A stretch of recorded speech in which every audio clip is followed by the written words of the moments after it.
Assalamu alaikum, everybody. Welcome to today's session. I'm Coach Rockshonara. I will start the session with a dua. Bismillahirrahmanirrahim. Rabbi shrah li sadri wa yassir li amri wa hlul uqdatam min lisani yafqahu qawli. I hope you're all enjoying this Dhul Hijjah series that the Sisters Seeking Salam have prepared for you. As coaches, we're benefiting ourselves. Today's session will be about sacrifice and strife as a parent with myself. I know many of you are parents. We've all had parents in our times as well. So I just want to, sorry, excuse my phone.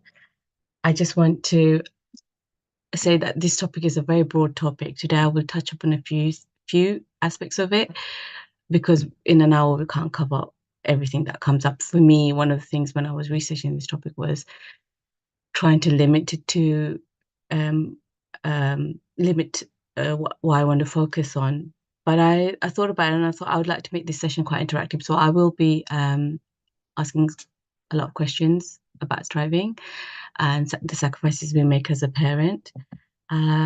First of all, just want to talk about what sacrifice is. And I know Coach Amina touched upon it yesterday, and even Dr. Amina and Coach Mary touched upon it before. But just briefly, just to say, sacrifice is an act of giving up something valuable and important for the sake of someone else or a greater cause. In our case, often it's for our Lord. Yeah? It involves a degree of selflessness where an individual forgoes their own interests or comforts to benefit others to achieve a significant objective. For us, it's attaining Jannah, right? Religious traditions, including in Islam, sacrifices often refers to an offering made to God as an act of worship and obedience. This can be in the form of material offerings, such as animals, or symbolic offerings, such as giving up personal desires or performing an act of devotion. So, before I carry on, sisters, I know many of us are mothers here. We have all witnessed our own parents making sacrifices for ourselves. What kind of sacrifices do parents make, whether it be material, financial, spiritual? What kind of things do you think we're talking about? Just pop it on this chat, anybody. I'd like to know, I hear your voice on this. Any of the coaches, you want to say something?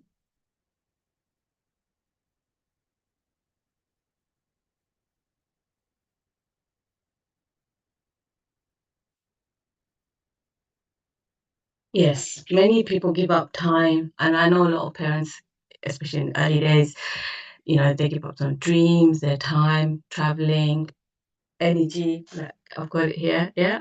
Anything else?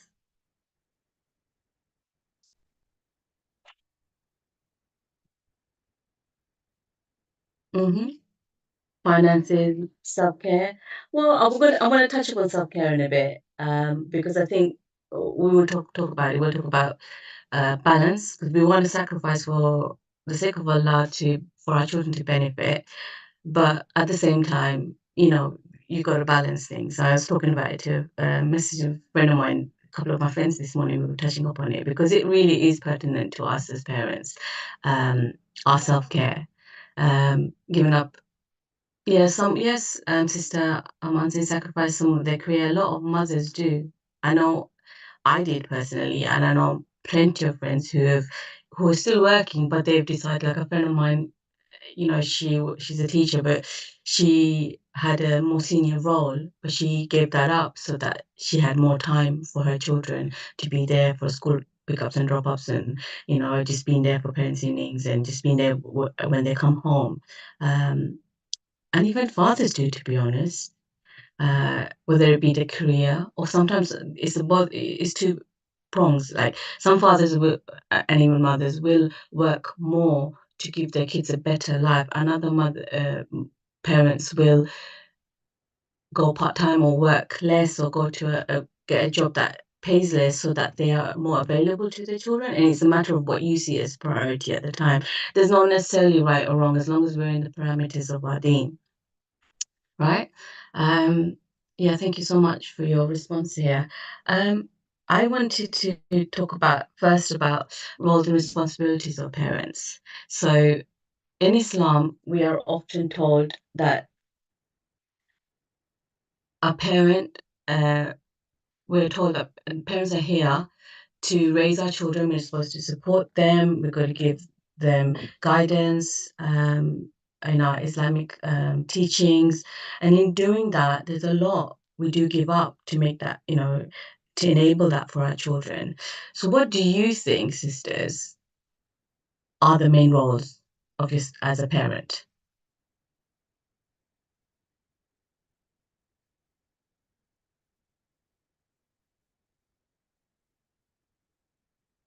Yeah, guiding them in the path of Islam. That's right. You're protecting them. That's a big one. Yes, they are an amana for us, so we must look after them. Sometimes we can forget that because sometimes we see them as our children. They come through us, but they are from Allah. And often we can get caught up in our roles as parents and forget that. Yeah, well, structure, routines, and role models. That's right. Allowing our children to feel seen and heard. Yes, not just dictating to them, you must do this and you must do that, giving them space for them to be themselves. And they're children, like we make mistakes as adults. As children, their brain hasn't developed enough to always make the best choices and decisions. We need to give them a safe space to make those choices, make those mistakes, and for us to be there to help them through that journey. Um, yeah, meet their physical and emotional needs, provide consistency to grow. That's right. And sisters, these are really great answers, and things that I was going to touch upon. But yeah, to appreciate them because children, part of us raising our children is teaching them to believe in themselves, and part of that is appreciating what they do and what they bring to the dunya. Because all our children are with. Yeah, they have a place in the world. That's why they exist here. Allah's given them a place in this world. They may have given them through you, through me, but they have a place in this world, right? Um, and if we appreciate them, they appreciate themselves because we are the first. How shall I put it? We are their first madrasa, right? We teach them what we teach them. And if we teach them that they have value, they believe that they have value because they catch beliefs from us. So if we're constantly pointing out their faults, and it's not like they're not going to make mistakes, children do, because that's how they learn, right? If we're constantly pointing out their faults, what's going to happen? That's all they're going to see. And they're going to internalize that in a very negative way. But, we've got to balance it. It's not to say that we don't say when they make a mistake, but the appreciation comes first. The connection comes first. And through appreciating what they do for us or, just appreciate their presence in our life, making them feel that, you know, they are so special to us, that we love having them in our lives, makes them feel appreciated, makes them feel wanted, makes them feel like they're of worth. And then that in itself will have a knock-on effect in how they experience life as well. So that very, we can lose touch of that because we can get caught up in the mechanics of parenting of, oh no, we've got to teach them how to pray, we've got to teach them how to, cook, we've got to teach them how, the physical side of it, which is all part of it.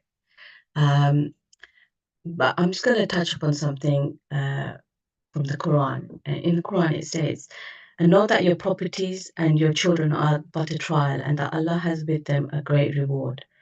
See here, Allah is acknowledging the commitment and the sacrifices parents make in this selfless endeavor by honoring them with the highest regard after Allah and the Prophet. See, children are born on the fitrah, and it is the parent's responsibility to provide the ideal environment to strengthen and maintain the child's natural disposition to believe in Allah and to live by the moral compass and guidance that Islam provides, which will allow the child's fitrah to remain strong and protected from corruption, enabling child to remain steadfast in faith and practice. So parenting is a selfless act, but we can make it about us if we see our children as an extension of us and their actions and behaviors meaning something about us. Does that touch a chord with anybody? Like when we look at our children and how we see them as an extension of ourselves. And this is not any judgment. Have you ever felt this as a child where you felt like you had to behave, otherwise it would reflect badly on your parents and your family name? I know growing up for myself in my time, not just me, my peers would often say, like, especially as a woman, we have to behave, otherwise it reflects badly on family. And what that did for us. Um, and do you ever catch yourself? I've caught myself doing it because there was a blueprint growing up where I've had to rethink how I'm viewing my children as well, even like them getting certain grades. I had to remind myself, my son's in the middle of doing his GCSE exams, so this is final week. But it's very easy, yes, very, especially, it's easily done, especially in South Asian cultures. That's right, Sister Arman, because we grow up with it ourselves and we don't even realize that blueprint from childhood was there. It's been there for so long, however old you are, you're 20, 30, or 40, it's been there and we just fall back into it if we're not conscious about it. And so I'm just asking you there, and you don't have to necessarily answer, but just for you to reflect on. So it's very important to be aware of this, be conscious of it, so then we can break that cycle, so that our children don't have to take that to the next generation, of seeing our children's attributes or children's, I don't know, what they do well, whether it be academics, whether it be sports, whatever it be, as okay, so if my child behaves and therefore it reflects well on me, that means I'm being a good parent. Whereas if my child misbehaves, and those of you who have children who, and all our children, I've got 4 at different stages of their lives, they have behaved or misbehaved. It doesn't necessarily mean I'm a bad mother, but if in that moment you take it to mean you're a bad mother, or if before even something happens, and I speak from experiences, before something happens, you think, well, if my son doesn't do well in his exams, it means I haven't supported him enough. Or if my daughter misbehaves, it means I'm not teaching her enough. Before something even happens, you come at it with that thought. And how are you going to behave towards your child? Are you going to be kind and gentle, or are you going to be harsh and demanding? And what serves the purpose of parenting?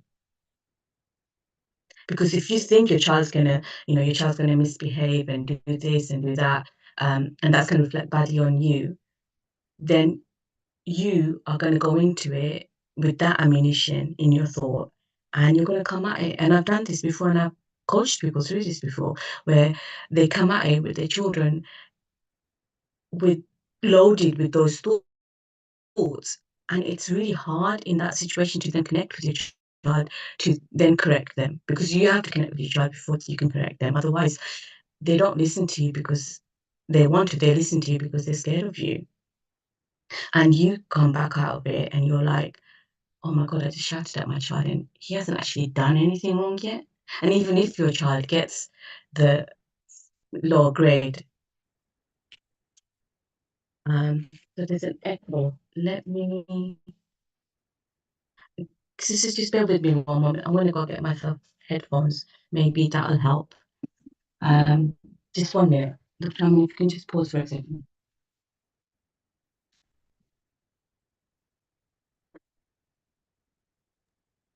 Yeah, sorry. Is there an echo?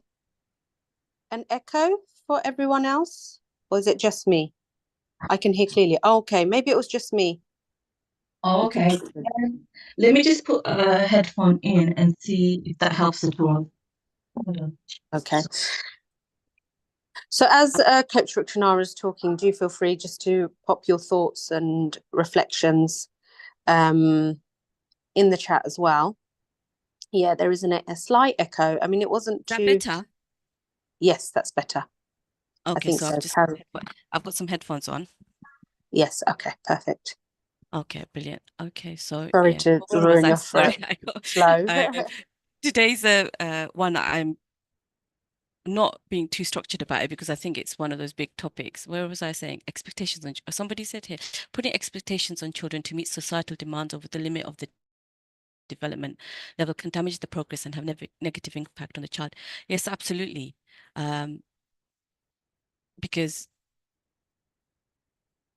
our children are all individuals, and I've got, like, I don't know. I mean, I've got four. I don't know how many children you have, but each child, you've raised them, but each stage of them, you're a different parent each time they're born.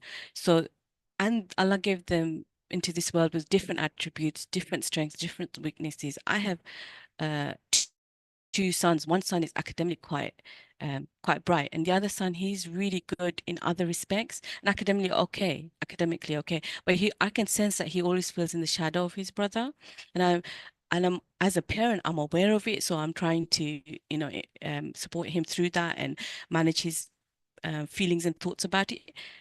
The worst thing we can do is compare them, and then compare them. Worse, even more, is compare them to people in the community, um, because there is an expectation. It depends on where you are in the world as well, that a child should reach a certain grade or certain level, go to college, go to university, get a job, get a house by a certain age. And as an adult myself, and I'm in my 40s, I studied. I had a certain expectation of myself. I went through. I've got a law degree, okay, but I never went in through that because of personal circumstances. I didn't. I had family, and then guess what? I worked in a school for a while, and now, a few years ago, in my late 30s, early 40s, I became a coach. There is no hard and fast rule, but when it comes to our kids, we have this thing. And where did it come from? It's not from the Quran and Sunnah. It's just something in our community, where I am, and that's the expectation, and it puts a lot of pressure on them. Um, and not that's what I wanted us to sit and reflect on, because I think we can often just lose sight of this and just be do and expecting our kids to do, but that's really unhealthy for them. Um, so I don't know if that resonates with other people, but that's something. Sorry, somebody else just said, I used to know a sister who was very hard on her daughter. I asked her, how bright are you? How bright is your husband and grandparents? And so I not love her as she is, and and support her to achieve, because it was hard for you to witness. Yeah, it's easily done. And even when we are calling people up on it, we have, it's important to be gentle, because, like I said, we all grow up with the blueprint. Maybe that mum, that's what was done to her. And so what I said earlier on in the session is awareness is very key. If we take it back to Allah, take it back to, what was expected of us, our expectations, what Allah expects from us isn't for our child to come out with, even go to university. It's not about that, because our responsibility and the duty is just to create a safe environment for our child, and just safeguard them and direct them in the right way.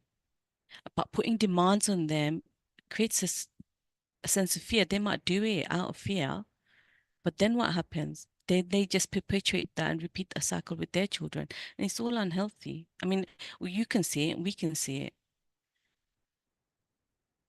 So going back to I'm just going to go back to my what I was saying, but so Dr. Amin is saying, when I'm correcting the flaws of the kids and their shortcomings, they think they are not good, but that's not true. I don't focus or give enough attention on the group. On the good, sorry. Okay. Yeah, it's easily done. And that's why today's session, I mean, I can talk about so many different things, but today's session, I do want to focus on what we do as parents and what we focus on. And it's not to say you're not there to correct your children. We don't want to be permissive. That's not what Islam advocates.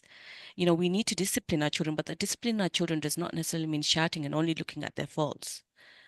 You know, um, it's about navigating that journey, because our children are learning, and once our children are learning, we're also learning. We've become a parent for the first time when our first child is born. Nobody's given us a manual. I mean, we refer to the Quran and Sunnah. In doing that, it is, of course, it's the striving. instead of being a perfect parent. And in doing that, part of doing that is we want to connect with our children, and it's finding how to connect with our children, and then looking back, and we will, just by human nature, we will fall back to what we know and how we were taught, how we were raised, the blueprint. Yeah. And so then what worked for our parents, and like Ali Radullah anhu said, our parents parented at a different time. We're parenting at a different time. So we have to be very conscious of our parenting. And what worked for our parents will not necessarily work for us as parents. And so therefore, we have to look at our children, we connect with them, and then they'll want to listen to us. And part of the connection is building that bridge with them and giving them that attention. Yes, it is about looking at ourselves. Okay, so parents shoulder the primary responsibility for providing the children the optimal means to strengthen and maintain their faith. With the responsibility comes sacrifice. Because as many of you who are mothers know, it's not a straight and easy path when trying to guide our children. Because although our children are born with the inclination to recognize and worship Allah, they can come under the parents' influence who will either nurture that inclination or teach them to reject it. Because there's a hadith, it says no child is born except on the fitrah, and then his parents make him Jewish, Christian or Magian, and it carries on. But my point here is we can't make our children behave a certain way. We can't make our children do anything because Allah didn't give us that control. But the biggest thing we have of our children is influence. And as they get older, yes, that influence changes, but from birth till even I've lost my mom, but even now she's gone, I think back on what my mom would do in a certain situation. I lost my mom like in my 30s. Even then, I would often ask her or turn to her for advice. And I know many of you do as well. So the influence that we have as a parent is paramount, and how we do that, how we use that to navigate parenting and navigate teaching our children to come and become like good human beings, responsible, respectable human beings who will strive to attain Jannah.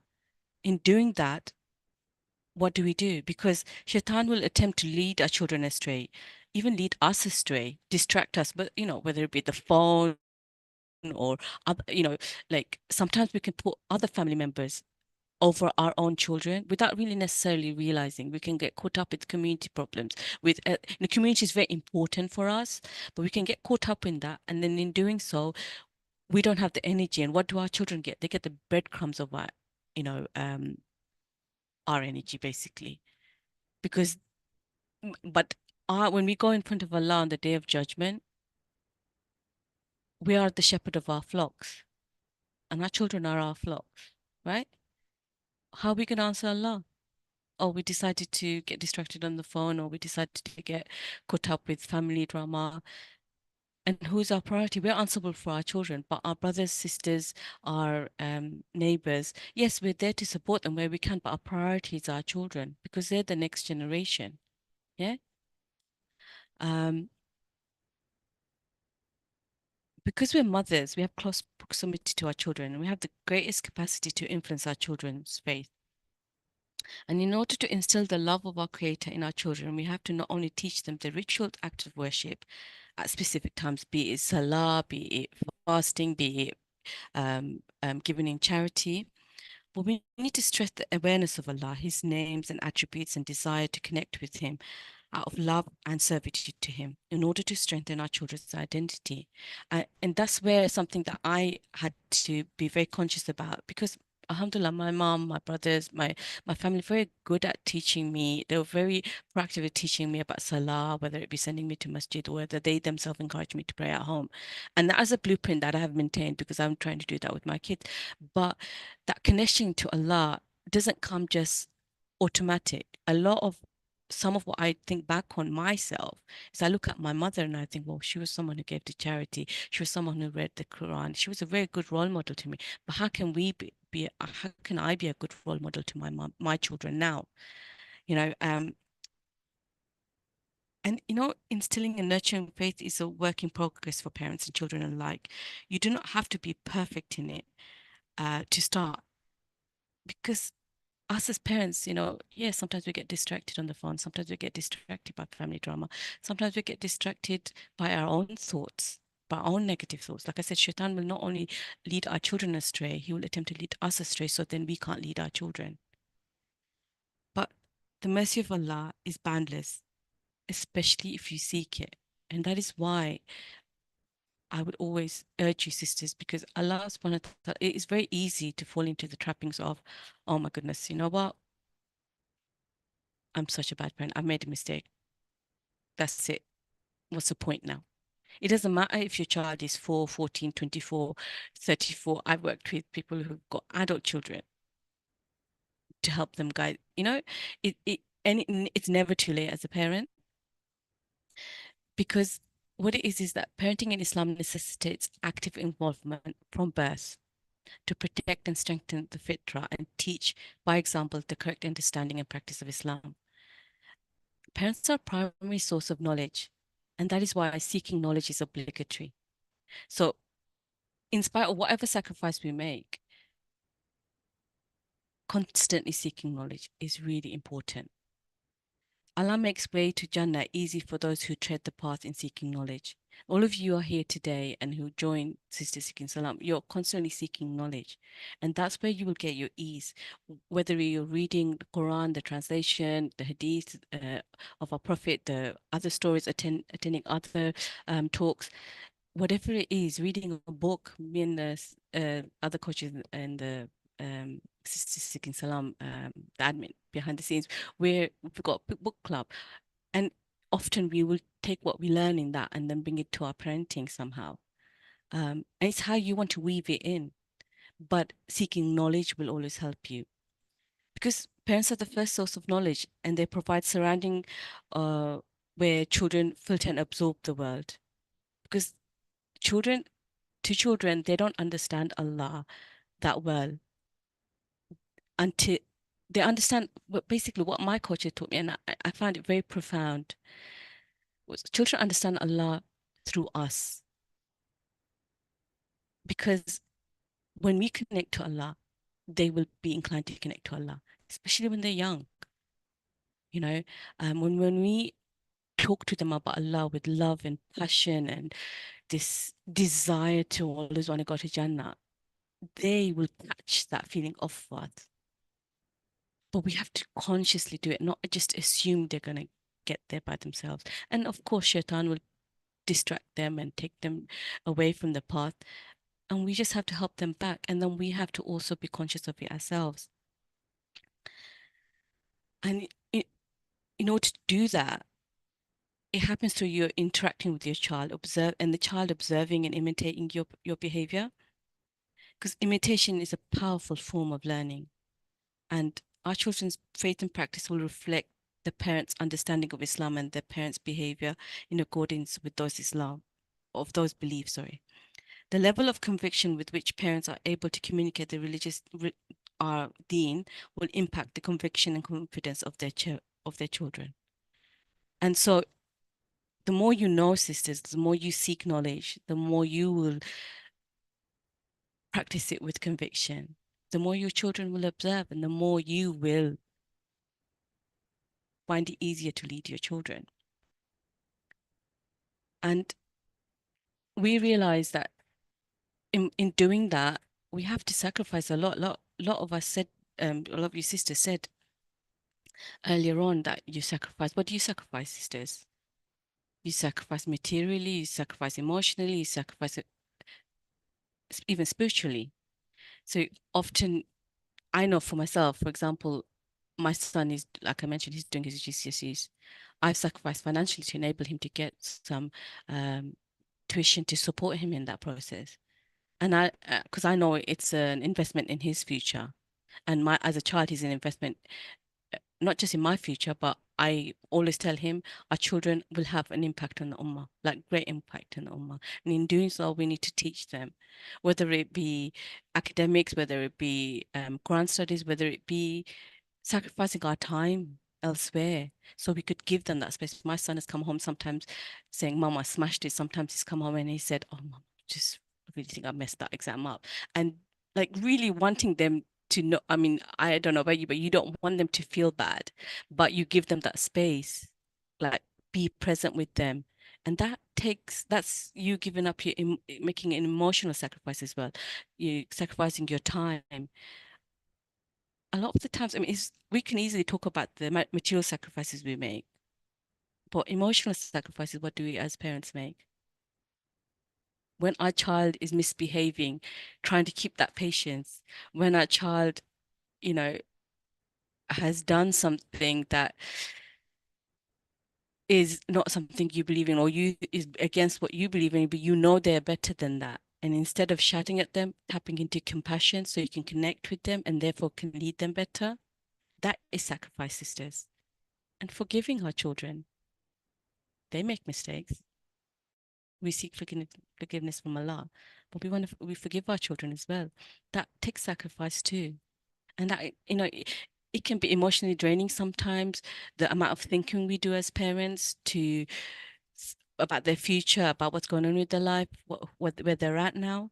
But we do that. We sacrifice that for our children.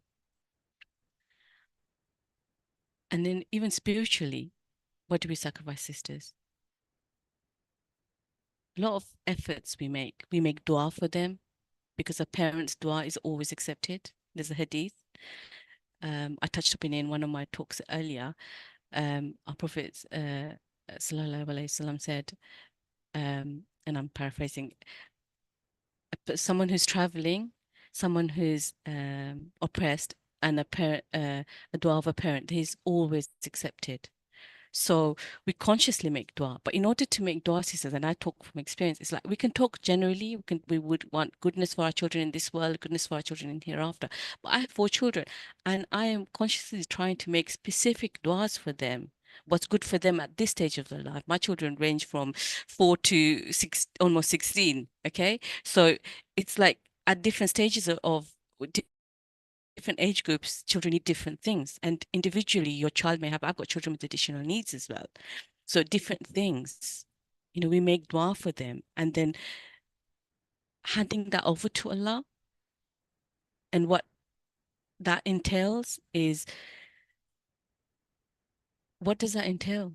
It entails for you to believe in Allah, believe well of Allah, that Allah says, I am as my servant expects of me. So you have to believe in Allah. And what you believe in Allah, you will get. If you believe Allah will give the best to your child, you will get that. You might not get it right now, but it will happen. And you have to believe in yourself, because you have to believe that Allah put you in this world, in this role as a parent, to support your child, knowing you're the best parent for that child. And therefore, no matter what challenges that come, whether it be a child with additional needs, a child who's misbehaving, a child who's failing the exams, or a child who's, I don't know, just being led astray by peers. You are the best parent for that child, but to believe that and not get caught up in your thinking, or somebody else telling you, oh my gosh, you must have done something bad in a past life to have a child like that. To learn to reject that and believe that Allah made you that parent, knowing that you would be the best parent for that child. Because Allah made you the leader of those children. So you can do it. Yeah. What else? I mean, for example, myself, I mean, we make sacrifices spiritually as well, because we're teaching them about Islam. I don't know about you, but I'm giving up time sometimes to research it, so make sure I do it right. And sometimes it's a matter of, I realize what a blessing it is, because I'd forgotten some of the daily deals. I'd just not been doing it. Like, for example, leaving the house, reading the dua for going into the car, little things like that. But in order to teach my kids, it's become a habit for me as well. So we don't realize that we benefit from it as well. But we had to sit back and do the research on it as well again, or go to talks. And we're constantly trying to be a good role model to our children. And what that entails, that means, am I going to get some coaching? Am I going to go to a talk about parenting? Am I going to attend a session on parenting so then I can help my children? What does that entail? You're sacrificing your time. So you're sacrificing, maybe you've got cooking and cleaning to, but you've woken up early to do that, or you'll stay up late to do it. You're sacrificing work time, or you've got a project to do, but you've given up that time to do it. It is all sacrifices, sisters. And like, for example, it can be a small thing or it can be a big thing. Like I went to my kids to Umrah last October, and my youngest is 4. So, and my boys are teenagers, and but it was their first time going, and I really wanted them to have a good experience.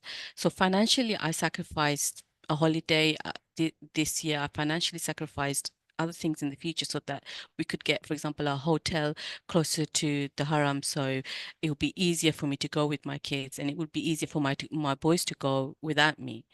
Um, I sacrificed. I mean, I ended up doing just one umrah because of my younger child who needed me more, and it wasn't possible. It was really hot sometimes. I sacrificed going to some of the ziyarat, some of the tours. But my nephew was there, he's a sheikh, and so he took my boys. And the old me, like when I'd gone before, I wanted to do lots of umrahs. I wanted to go to the haram more often, just be in front of the Kaaba, but I physically couldn't because my 4-year-old would struggle with it. Even my 8-year-old child did as well. So I made a judgment call and sometimes stayed in the hotel more often, or I didn't go to the ziyarah. But I was lucky in that sense that my nephew was in Saudi, so he was able to take my children, my older children. So I enabled them a better experience, but I gave up spiritually. But then I knew that that sacrifice I did so it will develop a stronger bond for the deen for my children. I did it for the sake of Allah, you know. But we make spiritual sacrifices too. We wake up middle of the night at tahajjud to pray for our children because we want something for them. So we give up sleep, and we're not just doing it for ourselves, right? I mean, how many of you can like resonate with that? So Sister Sabine is saying, mercy for Allah is boundless. This gives me more hope of better days coming way. You asked about the concept in Islam. What concept? Sorry, I've moved on and talked about. If you want to um, come back to me and answer your question. Sister Mariam saying it's true. It is. We give up a lot. We sacrifice a lot. But, there is also rewards and recognition in Islam. Like I said earlier on, you know, uh, where was it? What did I say? I think because in the Quran it says, "Note that your properties and your children are but a trial, and that Allah has with this a great reward." There is a great reward. It's not for nothing our children, even for us, our Jannah lies at our mother's feet. It's the same for our children. But as long as we're striving and not expecting perfection, constantly striving, that's all Allah seeks from us. The reward is there. Um, Even in the world, in the dunya, we have rewards in the dunya and the rewards in the hereafter. And just touched upon the rewards of the hereafter because we don't know the magnitude of Allah's generosity. He's promised us, you know, that He says, Allah has. Sorry, let me repeat again. And know that your properties and your children are but a trial, and that Allah has with this a great reward, coming from Allah subhanahu wa ta'ala, who is the Lord of the worlds. I can't even begin to imagine what that means for us. Yeah. Even in the dunya, like we reap those benefits in the dunya. I know sometimes it's easy to talk about our children's misbehavior and things like that, but we do get our children's respect. We have their love and support from them when they're older. I see my elder siblings been really supported by his children, but then he worked hard in his younger years supporting them, and and he's reaping the benefits now. And the status of a parent in Jannah increases due to their children's prayers. Like our children are a Sadaqah Jariyah when we are gone. I mean, it's Dhul Hijjah. Me and my siblings are, we're talking about giving money to back home, giving money to a madrasa a charity, that organization we set up for our parents. But these are things that we do for our parents, and then because our parents, my mom especially, instilled the love of giving charity in us. It's more instinctive. So whatever you instill in your children, you will reap the benefits, whether in this world or the hereafter. One thing I wanted to touch upon this is, and some of this you've touched off, some of the sisters have brought up. is about sacrifice and self-care, because it's really important to balance both of them. As important as it is for a parent to guide the child and give up time and effort to raise their children in the right way, there's also need for importance to take care of themselves and avoid burnout. Because I don't know about you, especially mum these days, I don't know what it was like for the generation because I didn't live in that time. But the word burnout is used a lot, and I can fall into it myself, even though I know about this, you know. And how does this um I don't know if you want to put it on the chat, sisters. Have you ever felt that burnout from just constantly giving? Because when you're burnt out, sisters, you don't really maintain the ability to care for your family in the same way. You can't give them the 100% you want to give them, or you can't give them the best of yourselves, right?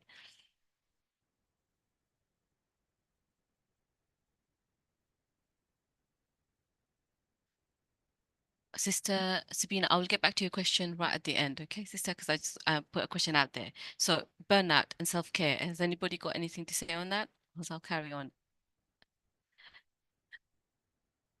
Yeah, you can start to become very resentful.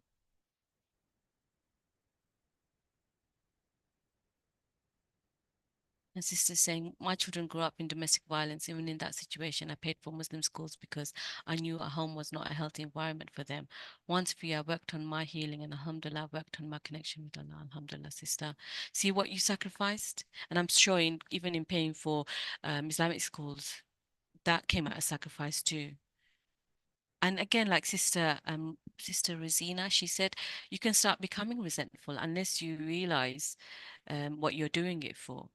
And that's why it's very important to pour into yourself and support yourself and take a break. And we don't have to give. Like I was speaking to a friend of mine this morning, and another friend of mine, both of us talking to us, like she's doing a lot for her children. She's homeschooling her children, and I hope she doesn't mind me mentioning it. She's homeschooling her children because, as you know, we're in the UK. She didn't really want her daughter to be exposed to some of the teachings some of the things that they teach here. And as part of that homeschooling, she, takes her daughter to clubs, and she's kind of running around a lot. Um, and it's important though that it's good that you take your kids to clubs and you take your kids to Islamic classes and you take your kids here, and you give up certain things financially, you give up your time so then your children can have, swimming, horse riding. It's good that you give them, but it has to come at a balance of your time. You need to give some time to yourself because your body, your soul, your mind is also an amana from Allah. And your mind, body, soul, your joints, every finger, your eyes, everything will testify in your favor or against you on the day of judgment. We all want them to testify in our favor, right? Um, we we have to make a judgment call. I'm not here to judge. It's not right or wrong whether you send your kids to school, whether you take them here, whether you take them there. What I will often say to my friends, and I have had friends say to me as well, is less is more. You don't always have to fill your children's every day, every moment with an activity. And that's not to say you just leave them on the iPad either. There's a balance. But sometimes, and I have been told this plenty of times, and this is scientifically proven, children need to get bored. They need to be bored. And even when they're pestering you, Mom, I'm bored, I'm bored, I'm bored, what shall I do? You have to let them be bored sometimes because that will encourage them to use their imagination and come up with ideas. And when they can do that from a young age, by the time they're in their 20s or 30s, they've practiced using the imagination without having somebody just fill their timetable up and do everything for them. That's going to teach them self-efficacy, teach them so many different skills that's going to do them good in later in life. And sometimes in trying to be there for our children, in trying to give our children the best experience, we sometimes hinder them. So that is a balance that we need to take on board as well. Because we sacrifice ourselves for the sake of our children, but then you don't want to hinder their future either. Um, and so in in that, it's important to balance yourselves, balance your It's very important, sisters, to balance self-care and sacrifice, because when you are, sorry, something's happened here. Okay, there you go. Sorry. So some technical issues. When you are constantly giving to others and you're not pouring into yourself, what happens? Like one of my friends said this morning to another friend, when you're constantly doing, your children just get the 10% of you. You know, what I talked about before is, yeah, living in survival mode is like giving your children crumbs of yourself. And your children deserve better than crumbs. Wouldn't you agree? But if you're constantly, you know, just on survival mode, and it doesn't have to be necessarily, your husband has to be a bad man, or, you're financially strapped. You're constantly just giving to your children. They learn that everything is served for them, and you are not giving the best of yourself to your children. Who benefits? Nobody. When you pour into yourself, even if it's just a cup of tea in the morning, just for yourself. I have to tell my children sometimes, okay, you can wait. We don't always jump up every time they want something. That's not sacrifice. We don't want to raise entitled children, because these children are going to go out into the world, and they may know the Quran, they may know the Sunnah, but the role modeling that we did, the behaviors that they picked up from us, not just by copying us, but also what we enabled of them, what they expected from us, what we did for them, has a far-reaching effect for them, their personal lives, and in the community. So, sisters, I wanted to talk about self-sacrifice and self-care in that regard. But I also wanted to touch about something else that I know we're running short of time a little bit, but I wanted to touch about something else, talking about practical tips, yeah, for parents.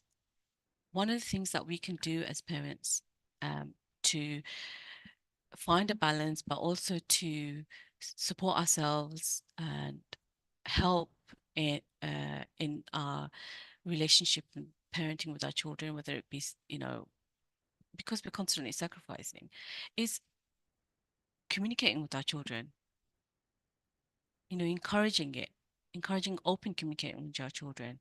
If they're feeling bad and they're feeling good, whatever they're feeling, be that safe space for them so they can come and tell you. Even if they're angry and shouty, you set boundaries and say, okay, we don't hit in our family.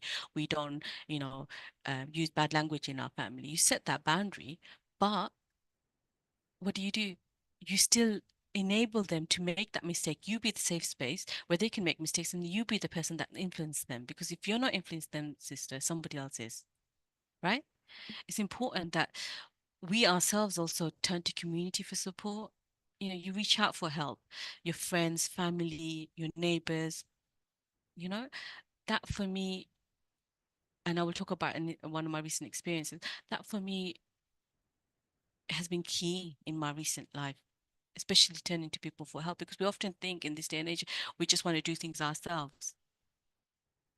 We need to think well of ourselves. Like if we think we're rubbish mummy, if we think we're like nobody loves us, we're not lovable, our children are going to pick up on that.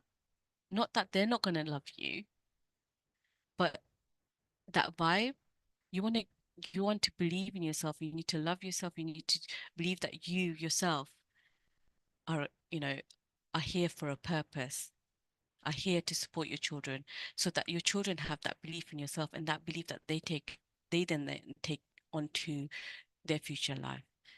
And this is something I really feel passionately about, because it is something that I myself have had to over overcome a lot, and I'm still constantly, it's a journey for me. It's this sacrificing the need to be a perfect parent. And I'm sure this will resonate with many of you sisters, because I've spoken to many moms who have had to battle this. We don't even realize this, sisters. We have this aim in our mind that we have to reach a certain place. And when I question my friends, or even if I question my client, it's like, okay, so, but then what? And then every time you reach something, you want to be doing this X, Y, and Z. And then that will make you what? A perfect parent? But nobody can reach perfection. And so when you aim for perfection, you will always fall short. And that often, sisters, leads to self-blame and shame. And when you're parenting from a place of self-blame and shame, nobody benefits. It helps nobody. When you're in a bad headspace, it impacts your parenting, and it's your loved ones that lose out. Like a friend of mine was saying recently, like, I don't know why I snapped at my child recently. I've been snapping at my kids, and it's because she's having some really negative thoughts about herself, and I had to talk her through it. So when you accept that Allah created you in the perfect manner, that is perfectly imperfect, and therefore sometimes you will make mistakes because you're human, you will be better at what you do. You will, instead of looking for perfection, when you strive for excellence, because striving for excellence is very different to striving is ihsan. Striving for excellence is very different to striving for perfection. It's shaitan's waswas, sisters, telling you you have to be the perfect mom. That's from shaitan, because shaitan knows you can't achieve it. And when you can't achieve it, guess what? You go into shame, you blame yourself, and you spiral downwards. He doesn't want you to lead your children to greatness that you are put in this world for. You can, because if the day you became a mother is the day you became a leader of your home, of your flock. And in order to do that, we need to change our lens from trying to attain perfection to trying to always strive to do things with excellence. And I'm telling you, sisters, one of the best ways of doing that is knowing that Allah wanted you here, knowing that you are the best at what you're doing, and just like seeking knowledge, communication, and most importantly, I found, and I know Coach Mary touched upon it when she did her session a couple of days ago, is being grateful, focusing on gratitude. And in this case, for me, I have it. Look, sister, I'm literally looking at it. I have it stuck on my wall in front of me. Something I say to myself every day. I am grateful to Allah for the opportunity to attain Jannah through influencing my children to goodness. So every time I have a challenge, and talk to you very briefly about one that I had recently. Every time I have a challenge, sisters, when I look at that and I remember, I realize, okay, so no, this is a way, this is an opportunity for me to attain Jannah. And that just takes away the resentment. That just takes away, it doesn't matter if my child doesn't appreciate what I'm doing. It doesn't matter if the whole world doesn't, because I'm doing this for the sake of Allah. And I'm attaining Jannah by influencing my child to good. Because even if he's making a mistake, even if this is so challenging and I've got 10 different things to do at the same time, I can do it because Allah gave me this opportunity. Allah does not burden a soul with more than it can bear. And when we understand that, it changes everything. So, like I said, I want to talk to you briefly about something that I've recently been through that will hopefully help you put things into perspective, put everything I've said today, and inshallah inspire you. So, as many of you know, well, some of you know, who I have 4 children. One of my children had to have eye surgery recently, about a month ago, and it came in the middle of my older son's GCSEs exams, and lead up to it was stressful because trying to be there for my younger children and also him, it came suddenly. We were suddenly told, and we were told, okay, this is deteriorating quite badly. We need to go, and suddenly given a operation date within like a week or two. Usually, like, you're waiting years. But it was that serious, and it was both eyes, and so that meant like I would have to put certain things in place. And the doctor was very blunt, and I kind of appreciate it now. At the time, it didn't. She very bluntly told my son, "You're going to be in a lot of pain afterwards, um, and it's going to be tough." And I got anxious about it, and it impacted how I was parenting, and I had to reframe myself, reframe my thinking to, well, no, I can cope. And when the time came, sisters, I remember my son going into operation and the fear of what's going to happen. Is he going to lose his sight? what does that mean for me? What does that mean for him? How is my older son going to cope? I thought while he was in his exams, I would be there supporting him. How am I going to help my 4-year-old and 8-year-old? All that thinking really was tired me out. But alhamdulillah, sisters, I reached out to family, and every time I thought of them, I thought of a problem. When I reminded myself that no, Allah put me in this situation, there is a solution for it. And when I handed it over to Allah and I believed in myself that I could cope, and I believed in Allah that Allah is as I think of Him, Allah will give me, Allah promised me help and support from places that I would never even think about. And it did come, sisters. Like, for example, my niece stepped in. Adult niece stepped in and took care of my daughters while I was in hospital, and it took longer than we anticipated. He got somebody before him.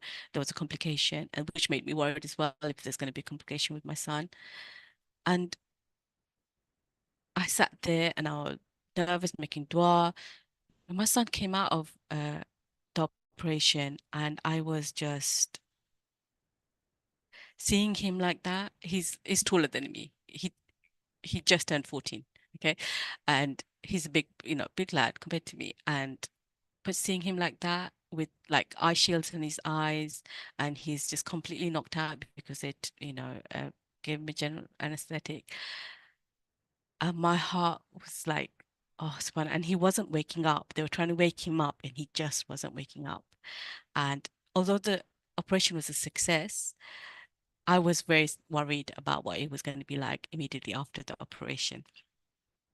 And I remember um, him waking up eventually, and the first thing he said to me, subhanAllah, was, Mum, is it Asr time? I said, yes. And he said, can you give me the tayammum? I said, okay. I turned around to get the tayammum. He fell back asleep because the anesthetic is like that. And for about an hour, we had that conversation. Mum, is it Asr time? Yes, give me tayammum. I turned around to get the tayammum, and he falls back asleep. But alhamdulillah, he woke up and he prayed Asr. And to I'll give you a bit of background, and I'm getting emotional thinking about it. I sat there when he eventually prayed Asr. He was a bit restless. It was very painful. Me and another nurse had to physically hold his hand so he doesn't rub his eyes. And he's a big lad, and when he settled down, eventually fell back asleep. I sat there, and it was very easy for me to fall into, oh my gosh, I can't cope with this. This is too much. Oh, I have to go back and see about my kids. Oh no, how is my older son doing? He's got an exam tomorrow. All of that thought. And I just took a deep breath, and I remembered, like, I'd gone to a workshop about gratitude just, I don't know, just very recently. And in that workshop, my coach had talked about, in that moment, what can you be grateful for? And in that quietness, in that darkness of that room, I sat there and I thought, yeah, what can I be grateful for? Not what's going wrong at the moment or what the problem is. What can I be grateful for? And it totally, totally shifted my experience for me. I remember, and I thought, hold on, subhanAllah, like the fact that he's waking up and praying, asking for salah. I remembered him when he was about 10 years ago. So, and this 10 years ago, he was at madrasa, and he was really struggling, sisters, like really struggling. Kids his age were moving forward, and he was stuck with younger kids because he just could not understand the Arabic alphabet, and he just could not get his mind. And he had speech and language delay, and he was really struggling with learning surahs. And I remember thinking, Ya subhanallah, Ya Allah, please. I remember praying to Allah and asking him, Ya Allah, please teach him just one surah, so he can, or a few surahs, just so that he can connect with you through salah, so that he has you in his life. He was getting frustrated. He didn't want to go to Arabic classes, but mashallah, he had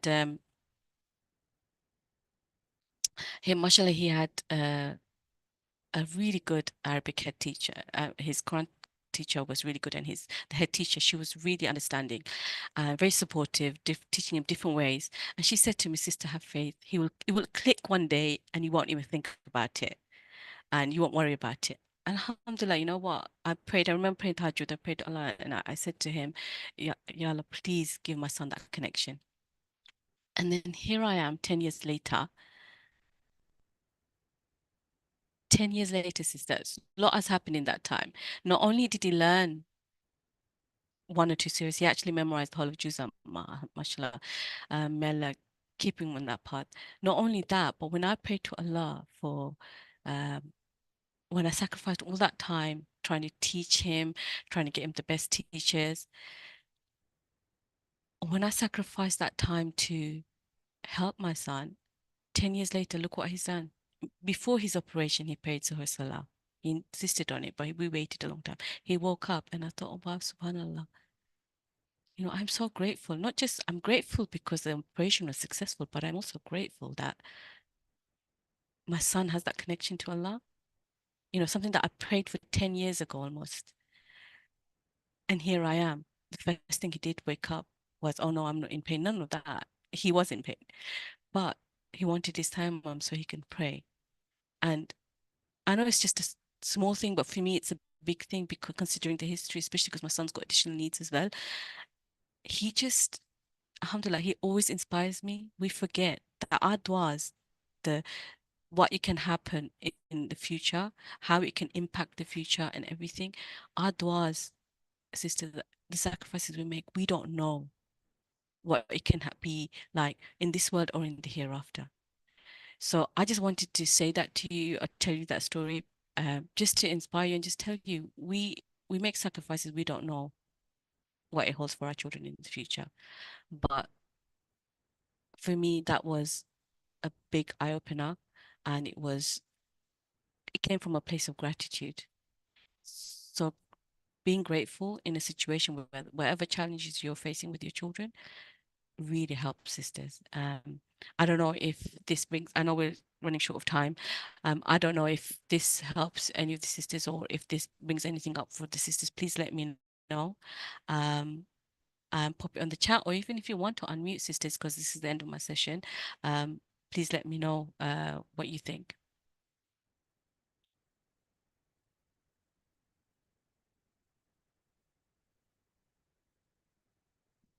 So I'm going to go back to some of the messages.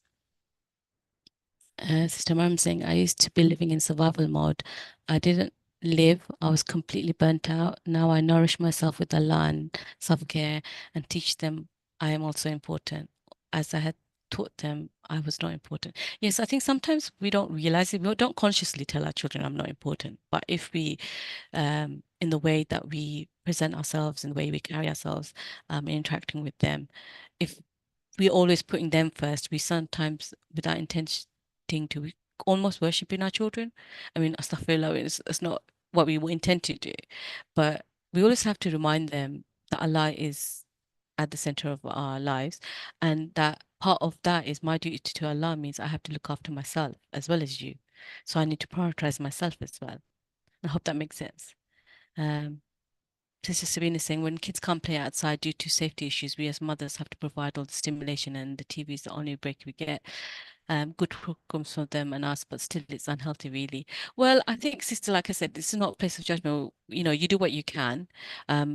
But then you can take from other sisters, you can take from what you've learned here today or other days. And there are other ways, like, you know, whether however old they are, coloring, whatever, giving them time. But it could mean instead of cooking 5 dishes, I'm from Bengali family community, okay, so we don't cook just one dish generally. I've had to really consciously myself try to cut back on how many dishes I cook, so then I'm less in the kitchen, so then I can be more present with my children.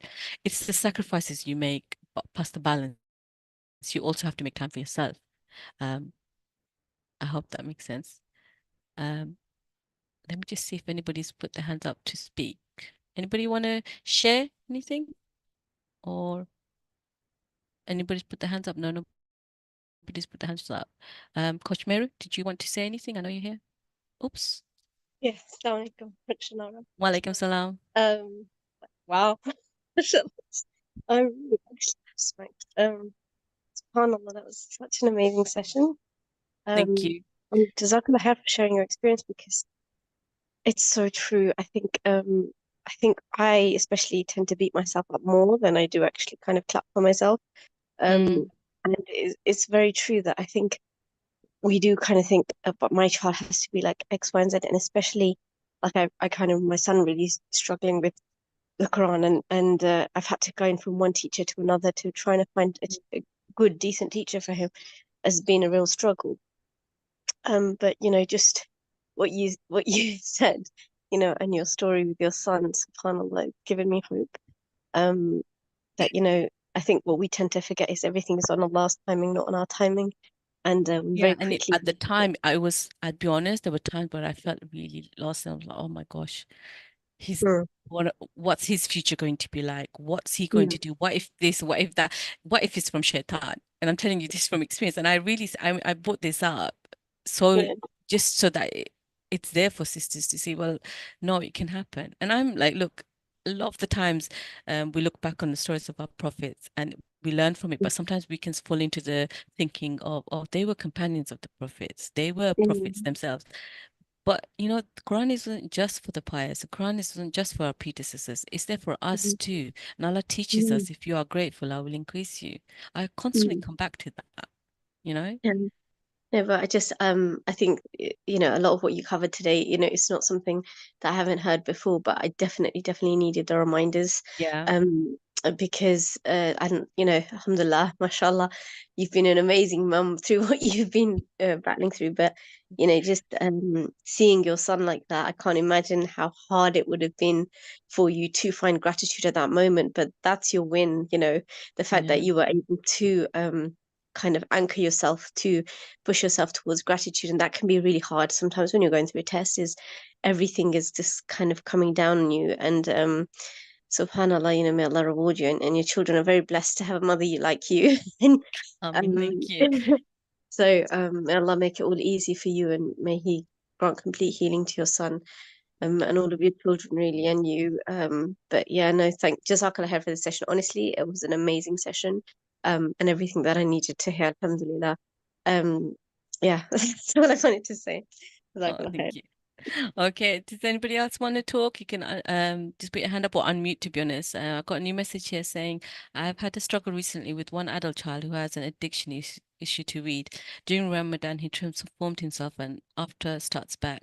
However, I need to focus on the fact that he has managed to stop for now 2 Ramadans in a row, alhamdulillah, so he can change. And I need to keep trusting that Allah will guide him and not go into despair. Yeah, sister, I mean, that's a big challenge. And I think that's one that a lot of parents fear, I think. But despair is from shaitan.